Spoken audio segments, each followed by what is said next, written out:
Senhoras e senhores, respeitadíssimo público, bem-vindos à minha casa, bem-vindos à escola do direito. Vamos que vamos agora somar, multiplicar e acrescentar. Escola de direito. Vamos que vamos, nobre senhor. Primeiro te convido, levanta da poltrona, seu folgado. Se inscreva no canal, fortalecendo, edificando a casa. Não esquece não, já tomou o seu remédio aí do conceito?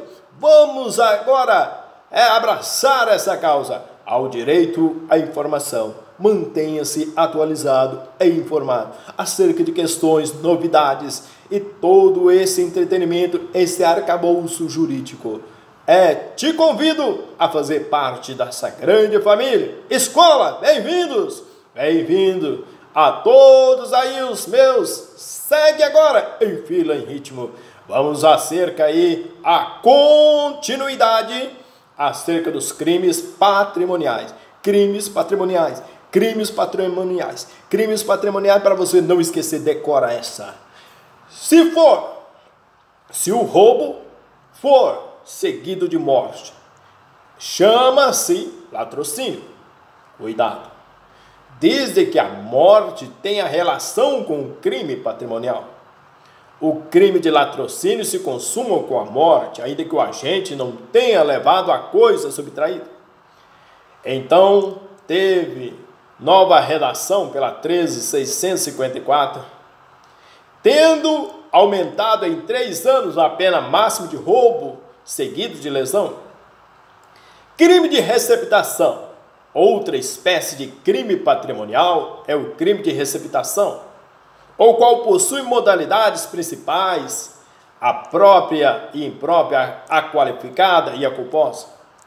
Entretanto, o artigo 180, receptação, adquirir, receber, transportar, conduzir ou ocultar em proveito próprio ou alheio, coisa que sabe ser produto de crime ou influir para que terceiro de boa-fé adquira, receba ou oculte. Pena, reclusão de 1 a 4 anos e multa. Doravante, a partir de então da leitura desse artigo, a primeira parte do caput estabelece a receptação própria, que é adquirir, receber, transportar, conduzir ou ocultar em proveito próprio ou alheio, coisa que sabe ser produto de crime, enquanto a segunda parte sobre a receptação imprópria, ou influir para que terceiro de boa-fé adquira, receba ou oculte. O parágrafo do artigo 180 também tipifica algumas de outras modalidades de receptação qualificada. Adquirir, receber no parágrafo 1º, transportar, conduzir, ocultar, ter em depósito, desmontar, montar, remontar, vender, expor à venda ou de qualquer outra forma, utilizar em proveito próprio ou alheio, no exercício da atividade comercial ou industrial, coisa que deve saber ser produto de crime. Exemplo, vendedor de celulares no centro da cidade, vende celulares e nesses ele adquiriu proveniente de furto ou de roubo. A pena reclusão de 3 a 8 anos e multa. No parágrafo 2º, equipara-se a atividade comercial para efeito do parágrafo anterior, qualquer forma de comércio irregular ou clandestino, inclusive o exercício em residência. Entretanto, senhor, temos outros parágrafos a seguir. Vamos a um chamado de receptação de animal. Imaginamos. O 180A. Adquirir, receber, transportar, conduzir, ocultar, ter em depósito ou vender com a finalidade de produção ou de comercialização semovente domesticável, de produção ainda que abatido ou dividido em partes, que deve saber ser produto de crime. A pena reclusão de 2 a 5 anos e multa. Exemplo, que foi arrendado ou foi alugado o pasto para crias, sabendo que esse produto é fruto de roubo ou furto. Talvez o maior desafio no entendimento de crime de receptação, indiferenciar, ocultar coisa que sabe ser produto de crime.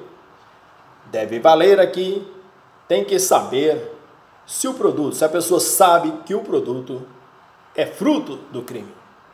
O que dispõe sobre o favorecimento real? Quando a gente torna seguro o proveito do crime para alguém, é chamado de favoritismo. Esse favorzinho. Quando a gente presta um favor ao autor do crime, tem-se o favorecimento real. No caso de receptação, o agente, o autor do crime, deseja tomar proveito para ele ou para outra pessoa alheia ao crime praticado. Logo, se a pessoa recebe uma ligação do autor do crime, após o crime ter sido praticado, e decide, então, ocultar um carro subtraído em sua garagem, em sua casa, porque quer ajudar o amigo que realizou a subtração. Nesse caso, haverá favorecimento real. Já se a intenção é adquirir o veículo posteriormente ou guardar o veículo porque um outro amigo quer adquirir, haverá receptação. Se o agente recebe uma ligação de seu amigo e esse diz que deseja praticar o crime de roubo de um carro, por exemplo, mas que não tem onde guardar o veículo, nessa hipótese, caso o agente diga que após o roubo o caso pode ser guardado na garagem dele, haverá nessa hipótese concurso de pessoa. Desta maneira, ambos responderão pelo crime de roubo. Mas para haver concurso, é importante que essa divisão de tarefa tenha sido antes realizada do crime antecedente. Imunidades nos crimes patrimoniais. Os crimes patrimoniais possuem algumas imunidades, os quais estão previstas em dois artigos 181 e o 182. Deve também ser estudado o 183. Haja visto que essa disposição sobre as exceções, a primeira imunidade do 181 diz que é absolutória, trata-se de uma escusa absolutória. Já o 182 é relativa, então somente transmuta o que a ação penal. Dessa maneira, verifica que são imunidades de natureza diferente. Entende-se por escusa absolutória quando a punibilidade de um crime não chega a nascer no caso concreto. Exemplo, quando o filho, sem violência ou grave ameaça, subtrai do pai uma grande quantia em dinheiro da carteirinha, sem que ele saiba. Entretanto, tem-se o crime de furto, porém não há punibilidade em razão da escusa absolutória. Ou seja, o filho não seja punido por ter praticado furto contra seu próprio pai. Entretanto, o 181 é isento de pena quem comete qualquer dos crimes nesse título em prejuízo, inciso 1, do cônjuge na constância da sociedade conjugal. 2, de ascendente ou descendente, seja o parentesco legítimo ou ilegítimo, seja civil ou natural. Nem sempre o uso da expressão é isento de pena, significa instituto de escusa absolutória, pois há momentos que essa expressão é utilizada para associar a excludente de culpabilidade. Por exemplo, no caso do 181, conforme eu já mencionado, tem-se a disposição de uma imunidade associada à escusa absolutória. De acordo com esse artigo, é possível, ao invés do filho biológico, o filho adotivo pratique também essa modalidade de conduta. Exemplo, a de furto contra o seu pai adotivo, sem o emprego de violência ou grave ameaça, e ainda assim não seja punido pelo crime. O 182 somente se procede mediante representação, se o crime previsto nesse título é cometido em prejuízo. Existem entendimentos, se ele agir em concurso com outras pessoas, eu diria que o entendimento majoritário aqui não vai ser admitido aí excludentes ou exceções nessas hipóteses, se ele agir com outras pessoas.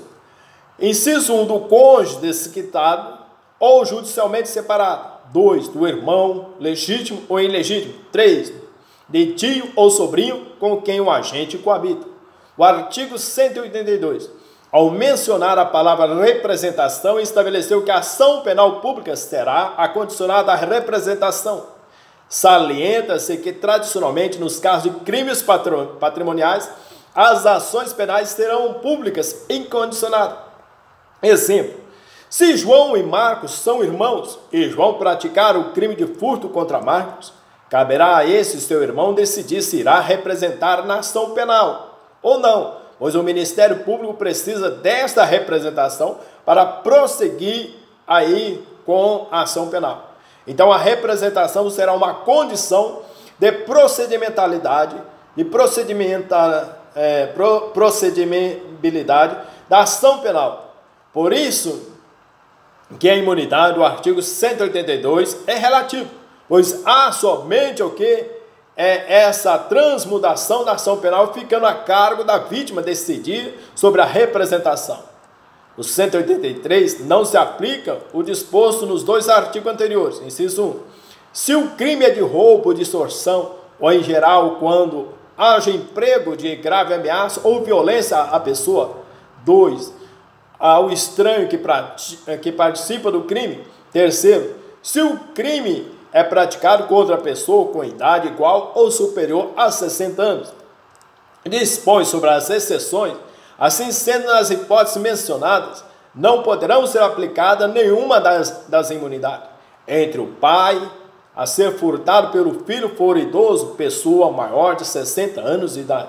Não poderá ser aplicada a imunidade ao crime praticado pelo filho, devendo esse, portanto, responder pelo furto. Não será admitida imunidade caso a subtração seja realizada mediante violência ou grave ameaça pelo filho ou pai, independente de sua idade. Dessa maneira, o filho responde pelo crime de roubo. O enunciado que envolve os crimes patrimoniais do STJ, a súmula 582, consuma-se o crime de roubo com a inversão da posse do bem, mediante emprego de violência ou grave ameaça, ainda que por breve tempo em seguida a perseguição imediata ao agente, a recuperação da coisa roubada, sendo prescindível a posse mansa e pacífica ou desvigiada. Não é desvirginizada, não. É desvigiada. Súmulas 567 do STJ. O sistema de vigilância é realizado por monitoramento eletrônico ou por existência de segurança no interior de estabelecimento comercial. Por si só, não torna impossível a configuração do crime de furto. A súmula 511 do STJ. É possível o reconhecimento do privilégio previsto no parágrafo 2º do artigo 155, nos casos de crime de furto qualificado, se estiverem presente a primariedade do agente, o pequeno valor da coisa e a qualificadora for de ordem objetiva. Súmula 443 do STJ. O aumento na terceira fase de aplicação de pena no crime de roubo circunstanciado exige fundamentação concreta, não sendo suficiente para sua exasperação e mera indicação do número de majorantes. Súmula 442 do STJ. É inadmissível o que aplicar no furto qualificado pelo concurso de agente a majorante do roubo. Súmula 244 do STJ. Compete ao foro do local da recusa processar ou julgar o crime de estelionato mediante cheque sem provisão de fundos. Súmula 107. Compete quem é o cara, a Justiça Comum Estadual, processar ou julgar crime de estelionato praticado mediante falsificação das guias de recolhimento das contribuições previdenciárias, quando não ocorrente lesão à autarquia federal. Súmula 96. O crime de extorsão consuma-se independente da obtenção da vantagem indevida. Súmula 73. A utilização de papel moeda grosseiramente falsificado configura em tese o crime de estelionato na competência da Justiça Estadual. 48 do STJ. Compete ao juízo do local da obtenção da vantagem ilícita processar e julgar crime de estelionato cometido mediante falsificação de cheque. Súmula 24. Aplica-se o crime de estelionato em que figure como vítima entidade autárquica da Previdência Social a qualificadora do parágrafo 3º do artigo 171 do CP. Súmula 17. quando falso se exaure no estelionato sem maior potencialidade lesiva e por esse absorvido. 610 do STF, a súmula: a crime de latrocínio quando o homicídio se consuma, ainda que não realize o agente a subtração de bens da vítima. Súmula 603 no STF, a competência para o julgamento e processo de latrocínio é do juiz singular e não do tribunal do júri. Súmula 554, o pagamento de cheque emitido sem provisão de fundo, após o recebimento da denúncia, não obsta ao prosseguimento da ação penal. Súmula 521, o foro competente para os processos de julgamento dos crimes de estelionato sobre a modalidade de emissão dolosa de cheques sem provisão de fundos é o local onde se deu a recusa do pagamento pelo sacado. Doravante, senhores, aqui está toda uma estreita relação. Aqui finalizamos acerca dos crimes patrimoniais. Bem-vindos à escola, à minha casa. Se inscreva no canal, fortalecendo, edificando a casa. Não esquece não, já tomou o seu remédio hoje? Depende do contexto. Vamos que vamos, se inscreve aí. Ajuda a fortalecer Newton Marcos. Até o próximo vídeo, se Deus quiser, em nome de nosso Senhor Jesus.